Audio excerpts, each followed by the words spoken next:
prepare as thoroughly as you can. The guys play their asses off. Playoffs? Don't talk about playoffs. You kidding me? Playoffs? I just hope we can win a game. Another game. Listen, we talking about practice. Not a game, not a game, not a game. We talking about practice. You probably won't say it again. I bet I do. Okay. Chris? If you want to crown them, then crown their ass. If they are who we thought they were, when we let them off the hook. 5, 4, 3, 2, 1, 0. Gather around, Skull Brothers and Sisters. This is Skull Ranch, brought to you by Minnesota Sports Talk. I'm your host, Dave. You can follow me on Twitter, TikTok, and Facebook at Skull World. And again, I have a second time. He just needs one more, and he'd be a friend of the program. Jason Harmon. How you doing, This is the man? third. This is number 3. The third. Shit. I forgot about the first one. You are officially a friend of the program. God damn it. I'll take it. Hey, thanks for calling me on that. Hey, why not? Geez. Yeah, 3 times, man. 3 times. Speaking of which, let's start off with the second time. I got a awesome headline thumbnail out of you. I will give 4 first-round picks to go up and get that quarterback. Tell me how happy you are that you didn't have to spend 4 first-round picks. Tell me your first impressions. What do you think the results are, man? Well, I mean, I was fully prepared that at minimum we'd probably end up giving up both of this year's first-round picks and next year's to move up and get Drake May, and then throw in some mid-round picks, some pick swaps, and possibly have to move the needle with a 4th. It looks, from what we've seen, like Kraft basically shut down any notion of trading pick number 3. I think May was the Vikings' first choice. He was my first choice. I like Drake May. He's got, what we've seen out of rookie minicamp so far is he's got a lot of work to do. But I do think Minnesota would have been a much better place for him to get that development than New England. What ended up happening, I mean, I was at the draft party around pick 5. The vibes were really nervous in US Bank Stadium, and they had a camera cutting in and out of TCO, and you just kind of saw Kwesi and KOC and Rob sitting there, and all of a sudden around pick 7 or 8 you start to see them moving around, getting a little more active, and then there's some high fives and hugs. And in that moment, once McCarthy didn't go 6, and once the Falcons went quarterback, but a quarterback no one was expecting in the top 10, it seemed like McCarthy was going to be a Viking if the Broncos didn't trade up. I was really happy with that pick. Yeah, I never really knew what the Raiders' plan was. It was very weird, but I was super happy to get McCarthy and only have to move up 1 spot to do it. I really thought going into the draft, the 2 options were sell the farm to get the 3 for May, or sell 80% of the farm, hypothetically, to move up to 5 to get McCarthy. And in that case, I would have taken May, because I think, again, he probably has a higher upside. I think he went to the worst possible situation for him, so it'll be hard to see that come to fruition. But to be able to only move up 1 spot, still get that quarterback of the future, and then hear a bunch of rumblings in the men's room when we didn't expect to be on the clock, that suddenly we were on the clock at 17, and then everybody sprints out to see the Dallas Turner pick, who was projected to be a top 10 pick. I don't think there was a situation anyone predicted where both of these things happened. So yeah, I was ecstatic. Sure, we gave up a lot of mid-round picks.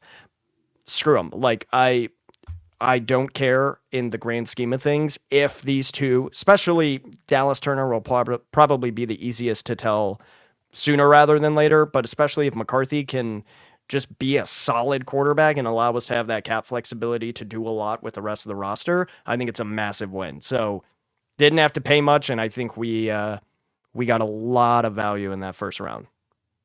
Like, we got the same flag? I think we got the same flag. I think so. Yeah, we got the yellow on the top. Yeah, we shop the same Amazon. All right. Yeah, so I felt the same way, man. In fact, although we did not prognosticate the exact thing, we did our mock, me and GG Sports podcast. We did on our school experience show. We did the show right before the draft, and we picked for all 32 teams in the first round, including trades. We had us trading up to 8 and trading a future third and a fourth. So I think this year's third and like next year's fourth, and trading up to 8 to take JJ McCarthy. And at 23, we took a D tackle. But this is even better. We only had to trade a fourth and a fifth. We move up one spot and get the best, what we felt was the best defensive player in the draft, who we thought if we didn't make the trade, Atlanta would have took Dallas Turner. They took Michael Penix Jr. But honestly, for me, if we didn't get JJ McCarthy, I would have been fine. And not everybody would agree. And I had Penix not getting past 13. I would have been fine with us just sticking and picking our future quarterback, Michael Penix Jr. And I'm not. Oh, I love Penix as a prospect. Again, going back to like what I said about Drake May, I think that Penix went to the worst possible situation because Kirk at minimum is going to play 2 years in Atlanta if he's healthy. 25, 26 it tends to be kind of your physical prime, and he's going to miss, a good shot at playing during his prime. Penix is. So I thought anywhere he could go in and start, whether it's Minnesota, Denver, the Raiders, would have been a good fit. And now he's just going to sit there. That was shocking to me. Yeah, for me, it was like you were in win now mode, guys. Why'd you do this? That was my thought process. That was a joke to begin with. I do tamp down people making fun of the move by saying that, hey, look at our quarterback room and look at their quarterback room, Pro Bowler and one of the best prospects come out of college, and then we got Sam Darnold and JJ McCarthy, who's right now in development mode because he's only 21. So I like our future, but if it was like right now, win now mode, they still got it over us a little bit. No, for sure. At least at the quarterback position. But overall, I think we kind of mirror each other with good tight end. London might be a top receiver in this league. He looks good. Things like that. And they got us at running back. I mean, even though I love Aaron Jones, they got a horse back there at running back. So, we haven't even really seen. What's that? I was just going to say, I don't think we've really even seen what Bijan or Kyle Pitts can actually do. Like, they've been so underutilized given their talent and their skill set. Like, but to your point, like, that is a win now situation. I think it's okay to say that we're not. Like, that was agree with it, disagree with it. I know personally I tend to agree with the route we took as far as like, let's take a step back and think 5-6 years. How are we going to be consistent over that time frame? It's okay, right? Like, of course they have, Kirk Cousins, who had a great year last year up until getting hurt, and they have a really interesting prospect. We're potentially gonna maybe make the playoffs. I don't know. Like, we could be bad, we could be good. Who knows what this team's gonna be? But yeah, that's an interesting thing going on in Atlanta. It was a really weird decision for them to do that. Let's speak to that. I mean, we've done some videos where we did some, sorry, I can't get over this cough. We've been doing some videos, and we talked about what our record would be, and I think most of us are a little optimistic. We're a little on the pie in the sky side that if Sam Darnold can just manage his team and not throw a bunch of picks like he hasn't been known to. People talk about Nick Mullins throwing picks. He does. I mean, Sam Darnold is, and the difference is like Nick Mullins is 8 yards per attempt and Sam Darnold's 6.5 in his career. So the turnovers are pretty close to each other. I'm a little worried there, but I think they got Sam Darnold, and I'm going to bring this up. He said that Kwesi said that Sam Darnold provides us flexibility in the draft. Remember the doom and gloom look on these guys' faces after Kirk left? They're doing a press conference. We're talking Sam Darnold. Twitter's on fire, and they come out and say Sam Darnold gives us, flexibility in this draft. And so who knows what we were going to do. And then luckily a few days later, we trade for the 23rd overall pick, and everybody's happy again. But if Sam Darnold, and I think they liked him because he went to San Francisco and got to learn under a great coach, and they liked that about him. Obviously, our quarterback coach played with him with the Jets. But what do you think their expectations of Sam Darnold are? I don't know if they really have expectations. I think, honestly, like, I mean, we can't speak to Kwesi or Kevin's mindset, right? But I think that the goal this year is like, you never want to be not competitive. It doesn't make sense to tank after you took a top 10 quarterback, right? Um, I think it's just see what happens. I think if we get to a spot where Darnold is doing what Dobbs started doing in the last few weeks and throwing legitimate hospital balls and getting people injured, then there's a conversation about benching him. I think all that matters is McCarthy developing. I I'm going to the home opener. Would I love to show up and see JJ McCarthy play just for the excitement of it? Yes. Do I think that's the right move for the franchise? Not at all. Unless he just blows people away during camp.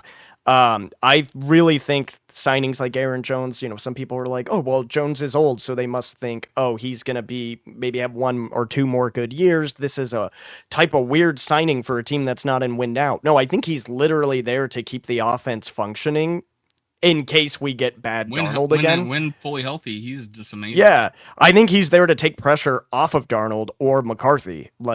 So with kind of the range of what could happen, I mean, this team, despite its many, many flaws in losing JJ and losing Kirk last year, even with how many games we lost to end the season, other than the Packers game, like, they were competitive.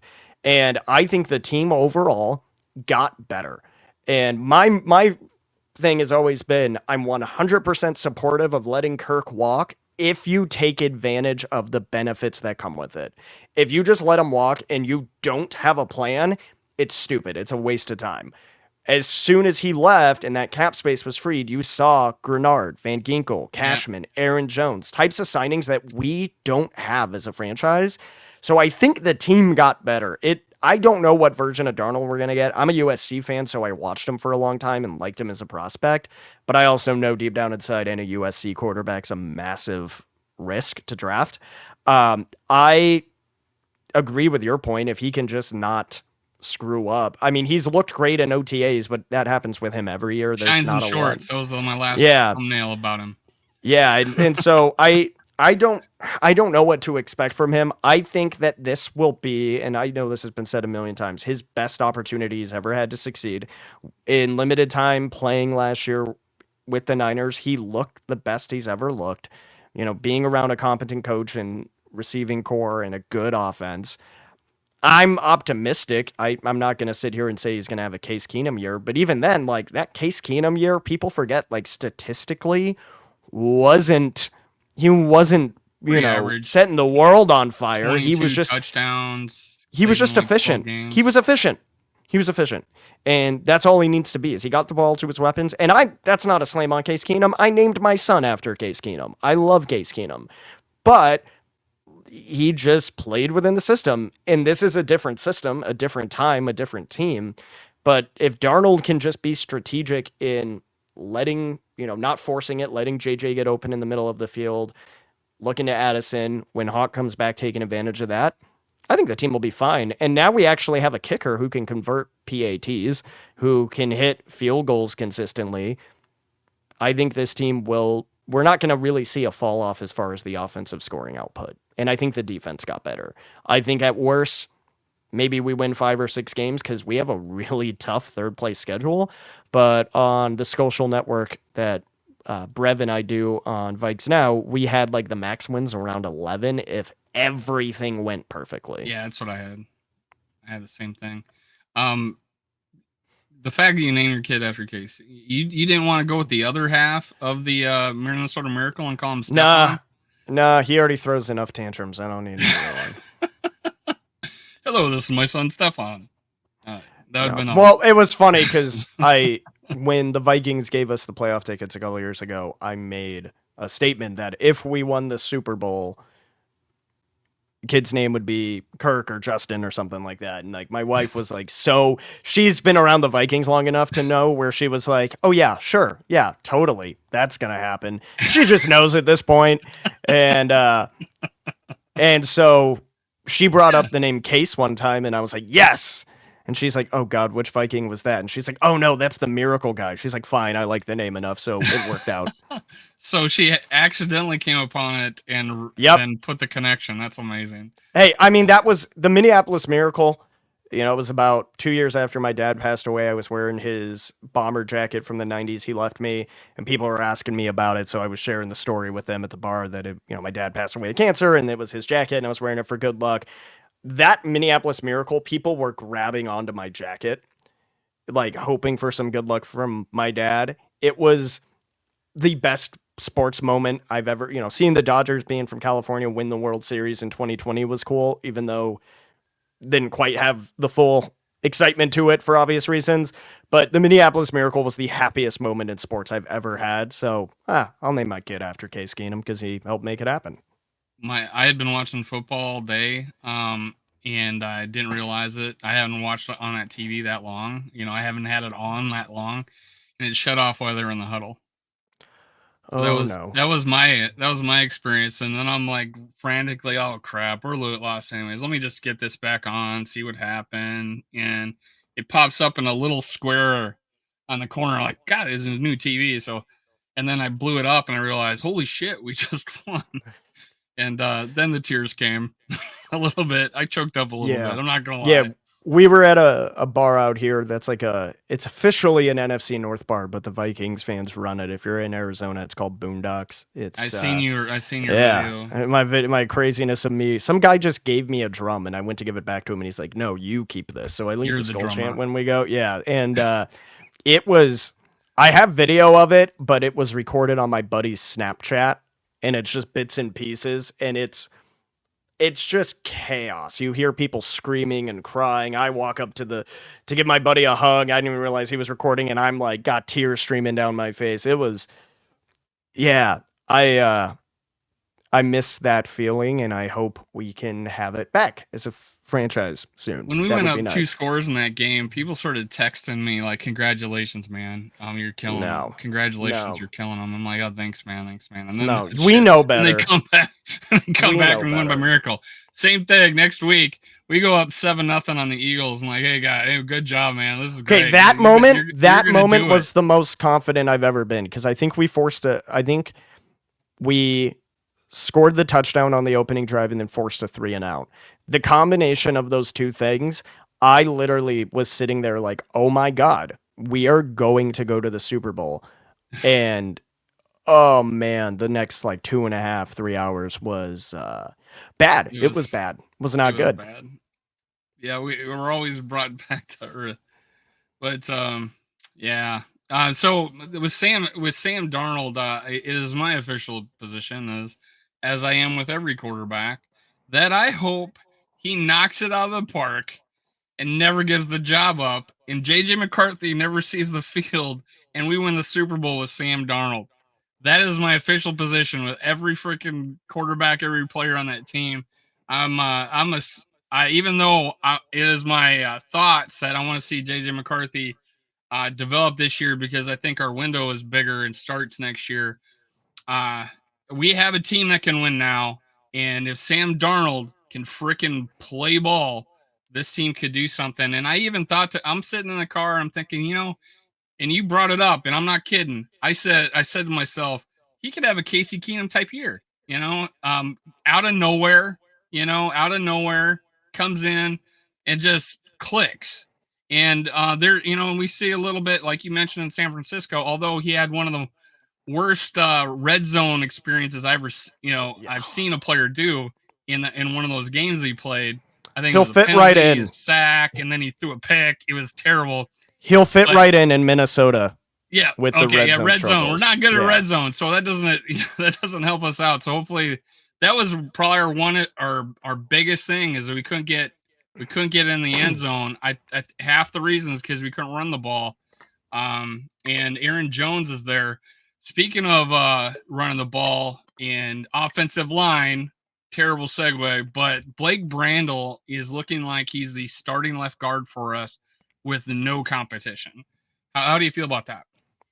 I mean, I don't hate Brandel. I think he's like a top 5 guard. I don't know. We'll have to see what he does starting a whole season.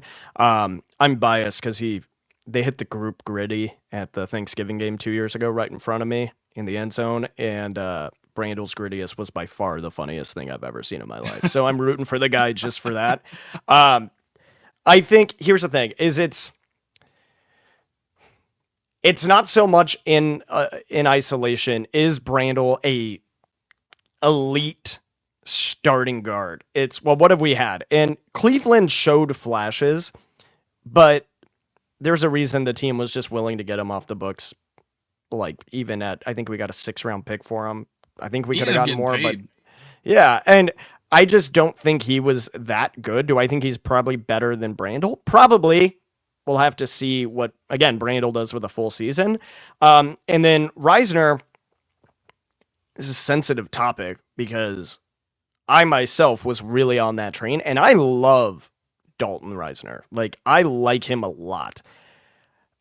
But he wasn't that great at the line of scrimmage. And people say, well, he didn't give up a sack, things like that. He gave up a ton of pressures, and he just, most of his effort was, or not effort, most of his impact was on the effort during the play. It wasn't really directly at the line of scrimmage. You know, we joke about the drop kick when he was running down the field, pushing the pile.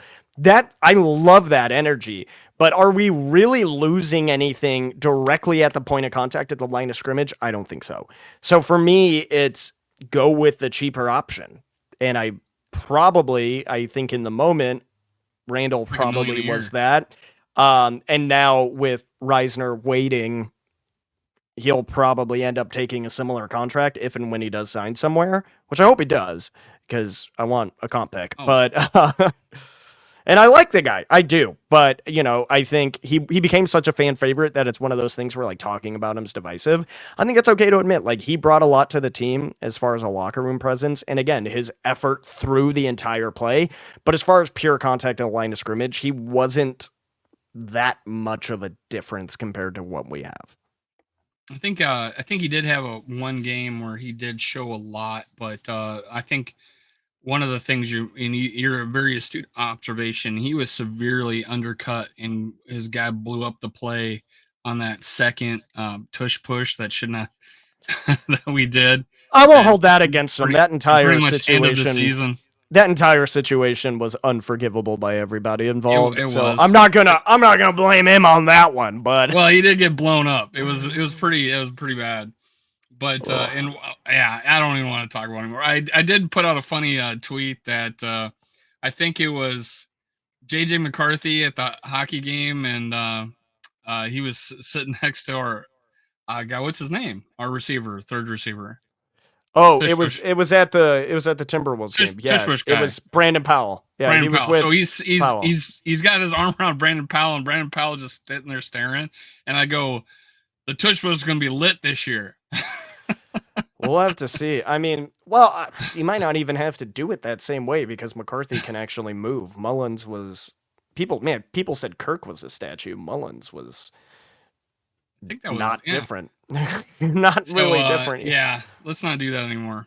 To be fair, though, that play gets a lot of crap, but people forget at the playoff game last year, we did, I forgot if it was a pitch or like a sweep to Jefferson, who then threw it back to Kirk to pick up a 3rd and 1, and it did not work. KOC outthinks himself, but with like McCarthy's mobility, it might work now. We might be able to do things. You bringing up that situation, we thought we had the first down, and we called a play, and it was that play, and we kept the freaking play. And that was not a 3rd and 1 play that you should be running. These guys are going to be busting through the line trying to get to be fair, if they pick it up, Kevin O'Connell's a genius. And I think he is a genius, but he's like a mad genius where like 20% of the time he'll just do some shit that like, what are you doing? But I don't think as we were running up thinking we got a first down that he thought, okay, oh, it's 3rd and 1. Oh yeah, just keep the same play. It's like I don't think he was going to that play. I was like, oh, you know what we should do here now that's 3rd and 1. Let's do the throwback to the quarterback play. I just don't know how you don't change it, or you should have the changed team the play. doesn't have the like the foresight to audible. That was everybody. That was just one of those plays where again everybody involved was just like, what are we doing here? But yeah. We've had some moments. And it was a young coach. It's like, all right. At least we try to do creative things. I'll take that. And I do think I McCarthy, thought he got better from year 1 to year 2 on play calling. I think so too. Yeah, I think McCarthy will open up the door to things like that. I mean, look at the Rose Bowl, that pass back to him where Dallas Turner is about to knock him into next week and he just heaves it down the field. Like, that's a different style of play than what we've had previously. It's okay to admit that, but like, we'll see how that implements into the offense. As long as he can still maintain the same, or at least a decent pocket presence and deliver the ball downfield, which I feel like he does have. I feel like we haven't had to like change him. And let's talk about that preseason wise. There's a lot of talk about how they're changing the way he receives the snap with his, I think, a right foot forward or left. Yeah. I don't know which one. Like that's like the simple changes that they're making, because you go look at his video, and he has great footwork and a quick delivery and arm strength and accuracy. So I have no problem. I have very few qualms about this kid, and I don't have any like red flags that tell me, hey, other than maybe he's not. I mean, he's 6'2". That's actually below average for a quarterback, but everything else is, I feel, pretty elite. He's the same weight as Kirk was, same height, almost about the same height as Kirk was. It's just, he's 6'2.5". Kirk, I think, was 6'3", but I don't see any red flags coming out of this kid. The only thing I'm worried about, and not worried about so much, but like we already kind of hear a little bit out of rookie minicamp and OTAs about it, is all the things that were held against him, like noodle arm, can't throw, is that he's trying so hard to disprove that maybe he's not making the right reads all the time. Like the biggest things that came out were, to your point, receiving the snap. He fumbled the snap, big whoop, and that the ball had a ton of zip on it. And people keep bringing up the Mahomes rookie year mini camp or training camp part of me, where I think in 6 days he threw like 7 or 8 picks. I just don't want him to overcompensate and overforce things to say like, hey, here's these things that people have said about me. I'm going to try to prove them wrong, even if it doesn't make sense, because he is a competitor and he is a guy with that kind of swagger to him. That's like, I'm going to shut you up. I love that, but you just want to channel it correctly, if that makes sense. But he's smart. I mean, kid already is very ahead on the playbook. I loved his answer during the press interviews a couple of weeks ago where they're like, how do you get into NFL shape? Like, when do you think you'll be in NFL shape? He's like, I've been in NFL shape for weeks. I was like, yes, let's go. Like, that's my type of guy. This day and age, it's not like it used to be. I've interviewed with a couple of legends, and they, you didn't work in the off season. You went to your other job. You didn't stay in shape all year round. And I think like preseason camp was like 6 weeks. And they just drilled it into you. Although Bud Grant, they said that Bud Grant, he had a shorter and he was more about family and you have a life outside of football, that his camp was not nearly as long as some other NFL teams were.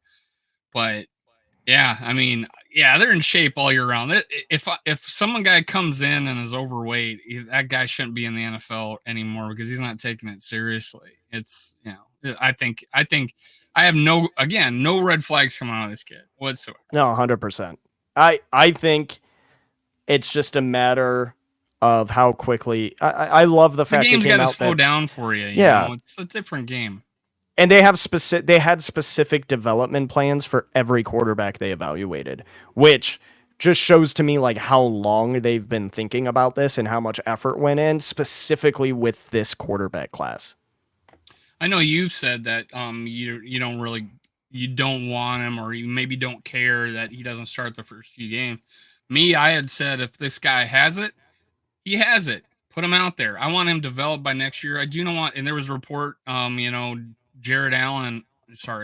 Allen said that, there's a chance that this guy doesn't play a single game this year and Sam Darnold wins the entire job. That's his feeling right now, he said. And I'm like, and then I would talk about this and people come back at me and say that, hey, I don't want him ruined. I'm like, if we drafted a guy that can be ruined, we drafted the wrong guy. I don't feel like this guy can be ruined. I think he's got the mental makeup to not let, get, crying a soup every game or every day. I think this guy, if it's a full on competition, which I wish it would be, if he meets those benchmarks they talk about and he's ready, and he has it down in his progressions and his reads and he's doing everything, if he wins the job, he wins the job. I wish it was like that. I'm leaning towards it's not. If it's a tie, they're gonna err on the side of Sam Darnold. If it's even a little bit close with the needle pushing a little bit to JJ McCarthy, if anything, this regime has said in previous regimes too that we don't play rookies. Like they're not going to play right away, and I feel that's the case. And that was the same way with Jordan Addison. The only guy I've seen as a rookie like get out there and start right away is Ed Ingram. Well, I mean, Addison came in and had a touchdown in week 1. Like he was. Well, I mean, he was still getting like 3 or 4 targets as our third receiver. I mean, he forces way into the job. Yeah, that's fair. Here's the thing is, like, again, the fan in me, the entertainment side of me wants to see McCarthy play today. Like, I want there to be a game, and I want, like, 100%. I think there is a little bit, I don't want to say ruining, but I think at a certain point, putting a quarterback in a situation, especially somebody with that much confidence, and who has the resume he has, where they're just getting the shit kicked out of them, is more detrimental, potentially, than beneficial, especially with that opening. The Giants, like, their defense could be fine. I'm not too worried about them. But then you have Niners, Texans, Packers. The Jets aren't a laydown team. Lions, Rams. And then you get to the Colts, which a lot of people are picking as a potential first game, along with some games in December. But I don't know if I think you play him if it's clear that not only has he hit those things, but he can actually succeed. I mean, I think even Kirk would have had a tough time against that schedule because it's a tough schedule. I think any quarterback would. I just don't know if him getting beat up early on would be the best thing for him. Sure, there's things to learn, but I think he can learn those things by watching Darnold struggle / hopefully have some success on film as well and see what he was doing well against these really good defensive units. I mean, I've always been like, if we kept Kirk, it was my thought that the guy we drafted would sit for like 2 years. Yeah, that was. So I'm all for that, but he's not going. He's not in the QB room with Kirk Cousins in the QB room with Sam Darnold. So that my thought process there, and then as far as a quarterback getting drafted that high, I mean, Mahomes got drafted the same spot, I think, and he sat a year. So I get that. I completely agree with doing that if that's the right thing. It's eerily similar. It's eerily similar, and I'm not saying we drafted Pat Mahomes, but where they were drafted, the typical things held against them out of college, the type of quarterback they're sitting behind, there's just some weird similarities there that Mahomes, I'm kind of like, To be fair, Mahomes was like overproduction in an offense that was not a pro correct offense. Yeah, and it's like this. It's like the opposite complaint. Well, I mean, in a general sense, that's fair. But in a general sense, can this sustainability transfer to the NFL? Are they actually prepared to run an NFL offense? Obviously, Michigan style was more like a pro style offense, but he wasn't, quote unquote, asked to do a lot in it. Basically, the thought of, can they handle being an NFL quarterback? Obviously, Texas Mahomes had that crazy. They think they were running the air raid. That was hilarious. But I mean, a general sense is, can this person actually take on the responsibility of being an NFL quarterback and having to throw, as much as they're going to need to, being picked at 10, some of the reports out of their first practices. I don't know. You know what? I'm not saying he's going to be the next Mahomes. I'm just saying, history repeats itself. So maybe we I'd have say it's Mahomes, but it's Mahomes. I'm kidding. Don't make that the headline, please. I will get flamed. I was just about to say that. I'm gonna make no, that but no. I mean, I say all that to say though, but in a serious sense, obviously, like speaking in crazy hyperbole, is I think to get a read on anything right now, it's time to wait and sit and just be patient, because the Mahomes situation is a good example. Oh, he's looking awful in camp. He's doing this.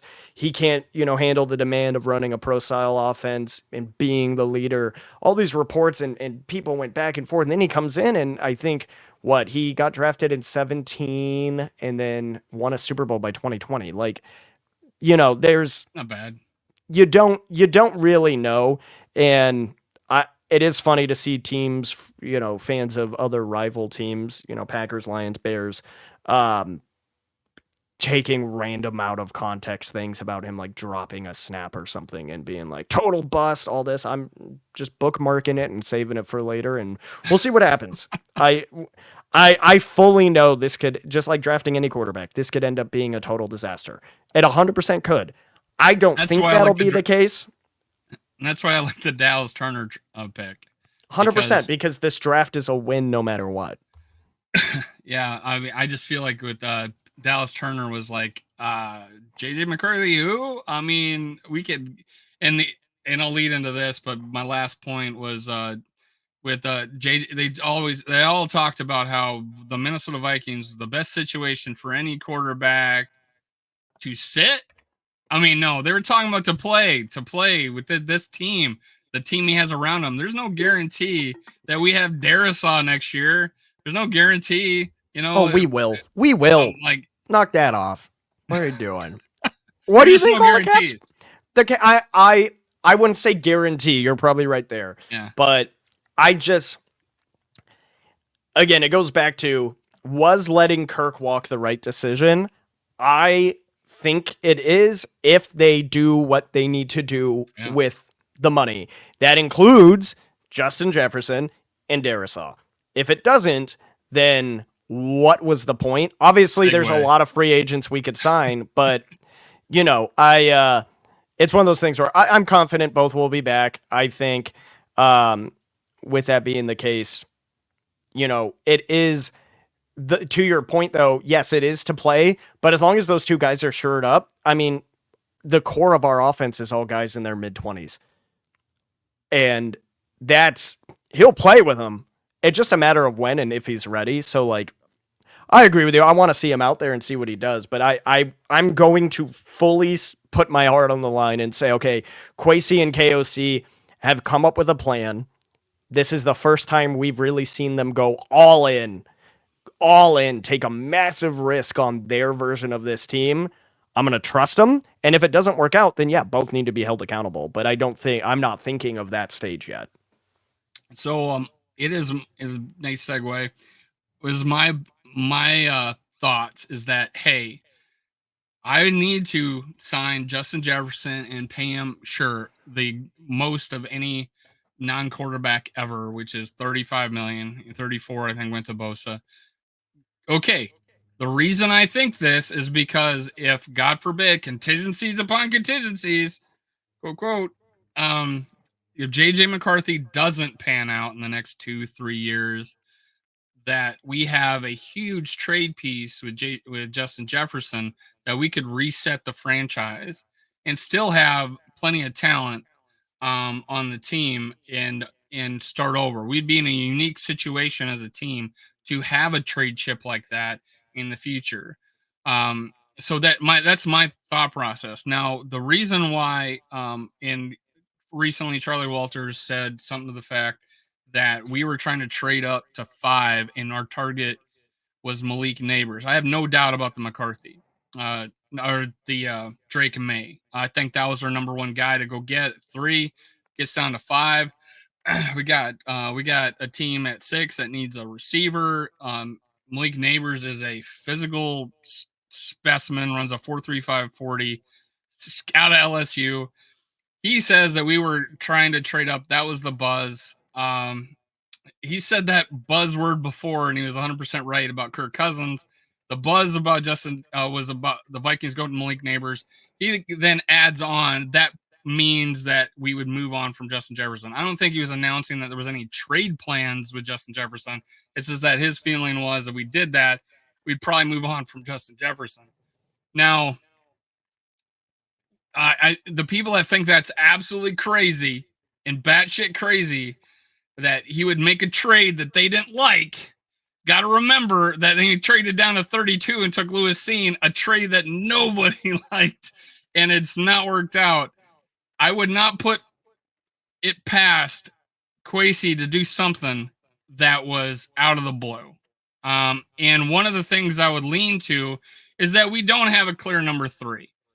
A Malik Neighbors is a special talent, I think, and that he would have added to the team. Now, after that, before that, add the fact that he said Sam Darnold was gave us flexibility in the draft. All right, believe it or not, he said that. Yeah, and then you add a special talent, adding a third, upgrading the receiver core for him. We still have control over Justin Jefferson. We still have 2 franchise tags under Justin Jefferson, none of which I'm advocating for. I'm on your side, what you're talking about. But why is that not in the realm of possibilities that that's just a freaky thing that never would have happened? Well, talk me out of it. Here's a couple things, because the implication. I like playing devil's advocate, man. No, of course. The implication was getting Neighbors was so that Jefferson could get traded. And it was the key word buzz at the draft, which do I believe that was buzz at the draft? If I'm just taking that at face value, that rumor was out there, probably, but there's a lot of stupid shit that is buzz at the draft. I think there's multiple ways you can look at this. I think getting rid of Justin Jefferson, and inherently, I think this move would necessitate that, because then you're basically teeing up, now we have to extend JJ or try to. And then in 3 or 4 years, we have to extend Addison, and then we have to extend Neighbor. Like, you're just, what are we doing there? Especially with the need at quarterback. I think Kwesi doing that, because to your point, like, traded to 32 for Lewis Seen, that's the exact type of thing he cannot do right now. He's heading into his 3rd year of a 4-year deal as a GM. If his master plan, kind of in an overhead view, was let Kirk walk and then just get another receiver and bring in Sam Darnold, that extension as a GM, nowhere to be found. There would be no reason to say, you know what, this guy's got a plan. Let's give him time to see if he can execute on it. The plan is just Sam Darnold and a bunch of good receivers. I don't think that that's a plan we could sell to ownership. I also think any buzz about moving up to 5 for Malik Neighbors would make sense as a smokescreen to either call the Giants bluff and see if they wanted Neighbors or McCarthy. I think that makes sense, because they would have to move up to 5 for Neighbors if they really wanted him, or they could stand pat at 6, and that was a sign they wanted McCarthy. Obviously, they stood pat at 6 and took Neighbors, but there's a lot of layers to why these smokescreens exist, is just to see what rumor you can come up with to make a team pull the trigger so it kind of reveals their hand. I just don't. Do I believe it got talked about? Yeah. But do I think there's any way Kwesi was sitting there and that was his option A or option B, was to get Neighbors and maybe just be open to letting Jefferson get traded or walk eventually? I don't think so. I just don't see the benefit. There's no tangible benefit to where that makes sense for a GM who's actively fighting for his job. Yeah, I mean, that, of course, we're not in the room how the trade or the contract talks are going, right? Yeah. So if they're bad, or let's say, then yeah, that would almost make sense, honestly. But if but your answer has probably been the best response I've gotten or seen The whole idea of like, hey, the Giants were trying to smoke screen us about McCarthy. Well, let's smoke screen them. Go up and look and see who they wanted. That's definitely a awesome answer and why I ask it. The fact that the whole thought on the downside of things is JJ McCarthy has now lost 3 out of his first 4 years, and contrary to people's beliefs sometimes on Twitter, veterans are not excited about playing for rookies. You know what I'm saying? And they're probably not excited about looking at what Sam Darnold has done in his career. So I believe I think the number one motivation is no longer winning, let's say, in a situation like this, but it is making sure I'm taken care of.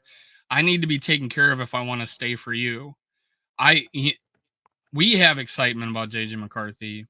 We may think Sam Darnold can finally click for him, but hey, I am a top talent that's gonna get paid, could go to a big market, could get even more endorsements than I ever can imagine. All these things are ahead of me. I've now lost 3 out of my first 4 years. There's some thought there that he holds a lot of cards on that side. We have you for this year, and we got 2 franchise tags we can use against you. It is my thought that it's not going to come to that. It's going to come right before the camp, and we're going to sign him probably to a $35 million a year contract and 3 years guaranteed. Because I think that's what the current going rate is based on what other receivers have signed for. Now, the problem I have with that thought process is Kwesi has not overpaid for a single thing yet. Really, honestly. What's your feelings about this? How do you feel like it's Well, going? there's a number of things. I'll kind of touch on the last thing you said. Again, Kwesi, you could make arguments as to why he should be, and a lot of people do, or you can make arguments as to why he deserves some patience. I think the 2022 draft class is a war crime, but I think things have gotten better since, right? I think Hawkinson was a great pickup. I think there's been really good moves, and then the bad ones have been glaringly bad. But for him, again, like going back to the idea of the draft, the entire reputation for him with this fan base hinges on 2 things: drafting a quarterback of the future and re-signing Justin Jefferson. He cannot play fast and loose with the goodwill of this ownership and fan base. Going back to some of the things you said, like, hey, JJ probably doesn't want to play with Darnold or a rookie and might want to go somewhere he can win. For somebody who's going, like, that would only work if he was willing to play at a massive discount, because for a quarterback or a receiver like that to go somewhere where he has a big chance of winning, what are the options? Are we going to do Buffalo again now that they don't have a true, other than Coleman now, wide receiver 1, and maybe can just pay him what Diggs was making? Can't go to Kansas City. That whole team would fall apart paying him and Mahomes. Cincinnati, there's no way that would work unless everybody just agreed we're all going to be broke so we can play together. The alternative is to go to a team that either has a rookie or a second-year quarterback. To go to a team that is guaranteed to compete year in, year out, they just wouldn't be able to pay him what he does deserve, which I think is, to your point, that $35 million a year range. I just don't see the alternative for him to snap his fingers. And the trade value for the Vikings wouldn't make sense, because now you're looking at a team who, instead of offering you a top 5 or 10 pick, is now offering you, what, 28 through 32? That's a massive, massive change in the projected trade value, even on multiple firsts. I just don't see how that could work out for either side. I can't see him going anywhere, getting paid what he wants, and just being an immediate top contender.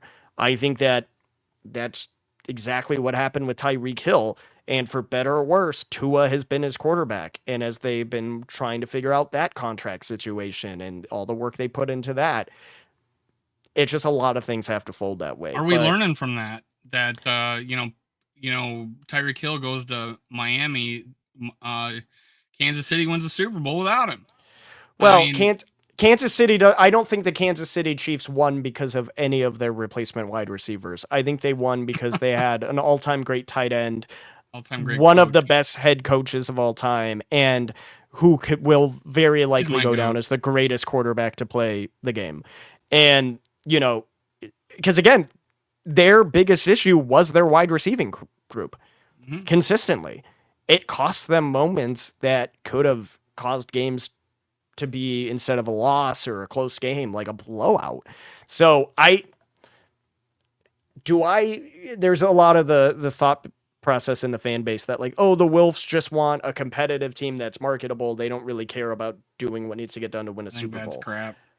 I think that's crap too. But do I think at the same time, if you have somebody like Justin Jefferson walk through your door, you keep them in there 100%. Jump in there. My real quick, personal earlier in the year, since you said about the Wolves, earlier in the year they were talking about how the Wolves said that hey, they pay a premium for quarterback, that they don't do that for receivers, and that was out there earlier in the offseason. I just, and the fact that is Kwesi going to want to be the guy that sets the market? You know, he's just not been that impression of me that he likes to set the market. But you have to know what you're dealing with. Continue with what you were saying. Well, I was going to say, you have to know what you're dealing with. Like, this isn't just, a top 5, top 10 receiver. This is, as far as what we've seen in his first 4 years, a generational caliber player that changes the eyes on, from a business perspective. Without Justin Jefferson, who's getting any national recognition on the Vikings right now? Who's in any commercials? Who are the kids watching highlights of, right? And obviously, like, as a fan, I don't want everything to be a business decision. But overall, that revenue, that those eyes on those it can work because of the rookie contract of the quarterback. Well, true, but I'm saying, like, at the same time, like, the more commercials Justin Jefferson's in, the more kids are going to like him. The more kids buy tickets to watch the Vikings play. So I don't think, it's worth being cheap. Oh, we don't pay that, because I think the revenue from a business side will end up replenishing itself over time. I think, here's my overall thoughts on what's going on. I think the deal has been verbally agreed to. I think they're in alignment. I think there's a few reasons why it's not smart for either side just to drop the news right now, is because, one, it immediately takes Justin Jefferson from being the highest paid receiver or non-QB ever to then handing Jamar Chase and CeeDee Lamb the outline to then beat him immediately. I think there is that story about there is a court case with Justin Jefferson trying to figure some stuff out. It doesn't make sense to, in the middle of a court case about paying child support, get paid a lot more money than you're making right now. If that is true, there's business reasons. You are 100% right. That happened with Eric Spoelstra on the Miami Heat. I want to say there was a head coach in the NBA or something that happened. Yeah, Eric Spoelstra. They agreed to a record-setting contract extension and waited to announce it until his divorce was finalized, so that the percentage of his income going out in alimony was based off of that. There are reasons, and I know people have seen that story floating around online. I don't know the details of it 100%, but there is somebody making a claim that he owes money. Don't flash more money. The text messages are not flattering. And and so all those things to say, like, even if it was agreed to, like, him giving the green light to announce it right now would, one, immediately rain on his parade, because then again, Jamar and CeeDee know the blueprint to then claim that title from him. And yeah, I mean, that's one of the biggest things out there, is I think there's they're all waiting on each other. And my thought process, and we'll end with this, with what your thoughts are, is that he's going to sit out these OTAs. He's going to show up for mandatory minicamp just like he did last year. This year, however, he may just work on the side. I wish he would go out there and get some familiarity with his quarterbacks, but that's me as the fan. But I understand the business side of it. How do you feel like he is going to be up until he's ready to sign? What do you think the situation is going to look like? I would be more with, and again, I'm just kind of working off what I read as the signs in the room and the way Kevin and Kwesi have talked. They do not seem, to your point, like there was some tension, that little bit of oh shit after Kirk left. Like they knew it was probably going to happen, but now it's time to It actually was gloom figure and it doom out. at that press conference. I wouldn't even say gloom and doom. I think they just felt the weight. I think they just felt the weight that's fair. of That's fair. what it is, right? Because I think doom and gloom is look like at Kevin O'Connell's face though was not good. Well, I think they also were probably aware that there were some conversations happening between parties that shouldn't have been happening, and Kevin O'Connell even outright said that. Yeah. About the so I think they were a little pissed about how it went down, but it was obvious that now they felt the weight of what they had to do. When they talk about Justin Jefferson, they're like joking around, being like, "Hey, I'm checking my phone every day too." Like, if it was this tense, like, "Oh crap, we're about to lose one of the greatest," and I know with the Vikings, this is a Mount Rushmore, one of the greatest players in franchise history. Like, I think it would be a little more obvious that there's a lot of tension. I think here's my bold claim. If Jefferson does show up to mandatory minicamp and is running with the offense, the deal is agreed to behind the scenes. If he's on the side, do I think that negates that necessarily to not show his hand for the reasons we talked about? Not necessarily, but am I a little more like, oh shit, the pressure's on a bit? Yeah. I think if he's fully out there running with the offense, I don't see there's any reason why he would be doing that if there wasn't, in principle, an agreed Maybe he has structure. an ear infection. Don't do that. That was that. Oh man, But maybe you know he's what? sitting out because he's got an ear infection. But to that point, though, like obviously Hawkinson and Jefferson are very different players at different positions, but they're both very good, elite.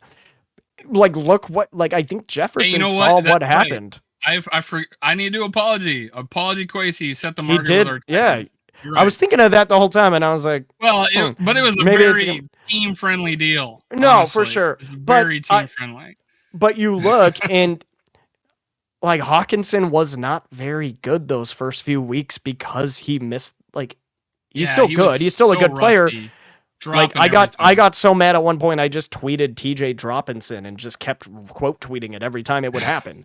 Like I was so frustrated. But like Jefferson probably knows, like, if he doesn't want to lose, and given the team scenario, they need all the help from every contributor they can get, which means as a captain and as the best player on this team by a mile, any second he's not building whatever chemistry he can with Darnold, McCarthy, Mullins, whoever's throwing to him, it's detrimental to him and it's detrimental to the team.